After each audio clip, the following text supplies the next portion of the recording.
Mullaperiyar dam decommission ചെയ്യണോ? തീർച്ചയായിട്ടും Mullaperiyar dam decommission ചെയ്യണം. ഇത് കേരളത്തിലെ ജനങ്ങളുടെ ആവശ്യമാണ്. 128 വർഷം മേളിൽ പഴക്കമുള്ള മുല്ലപ്പെരിയാർ ഡാം ഭീഷണിയുമായിട്ട് നിൽക്കുന്ന സമയത്ത് തീർച്ചയായിട്ടും ഇത് ഡീകമ്മീഷൻ ചെയ്തേ പറ്റുള്ളൂ. എന്താണ് ഡീകമ്മീഷൻ? ഡീകമ്മീഷൻ ചെയ്യണം എന്ന് പറഞ്ഞാൽ ഡാം പൊളിക്കുക എന്നാണോ? തീർച്ചയായിട്ടും ഒരിക്കലുമല്ല.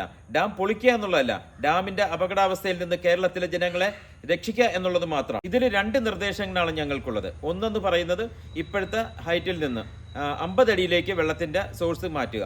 അതായത് പ്രത്യേക ടണൽ നിർമ്മിച്ച് പഴയ ടണലിലേക്ക് വെള്ളം കണക്ട് ചെയ്ത് വിടുക.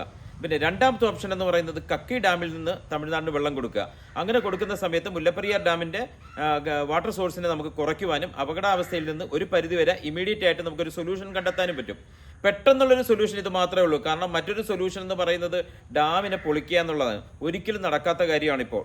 അതിന് വേണ്ട ആദ്യത്തെ സൊല്യൂഷൻ ഇതാണ്. ഞങ്ങളാരും കേരള തമിഴ്നാട് സർക്കാരുകൾക്കോ ഏതെങ്കിലും രാഷ്ട്രീയ പാർട്ടികൾക്കോ എതിരല്ല. ഞങ്ങൾ കേരളത്തിലെ ജനങ്ങളാണ്. ഞങ്ങളുടെ വേവലാതികളും വിഷമങ്ങളും മനസ്സിലാക്കേണ്ടത് തീർച്ചയായിട്ടും നിങ്ങളാണ്. ഞങ്ങളുടെ ആവശ്യം എന്ന് പറയുന്നത് മുല്ലപ്പെരിയാർ ഡാം ഡീകമ്മീഷൻ ചെയ്യണമെന്ന് തന്നെയാണ്. കാരണം 50 വർഷം ആയുസ് പറഞ്ഞ മുല്ലപ്പെരിയാർ ഡാമിന് ഇന്ന് 128 വയസ്സ് കഴിഞ്ഞു. ഏത് കൺസ്ട്രക്ഷനും ഒരു ആയുസുണ്ട്. അതുകൊണ്ട് മുല്ലപ്പെരിയാർ ഡാമിനും ആയുസുണ്ട്. മുല്ലപ്പെരിയാർ ഡാം ഡീകമ്മീഷൻ അത് മാത്രമാണ് ഞങ്ങളുടെ ആവശ്യം.